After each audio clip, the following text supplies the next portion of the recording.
Did you know that sometimes losing something precious is the only way to find what you're truly meant to have?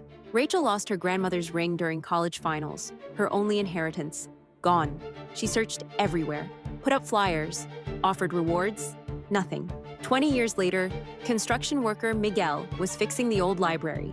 Inside a wall, he found something shiny, a ring. The university still had Rachel's old reports. Miguel could have just mailed it back, but he didn't. He called her instead. He wanted to hear her story. Rachel was divorced now, a teacher. She'd given up hope of ever seeing that ring again.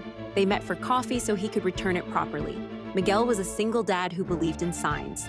Coffee became dinner. Dinner became weekends together. Within a year, they were engaged. Rachel wore 2 rings now. Her grandmother's recovered one and Miguel's new one.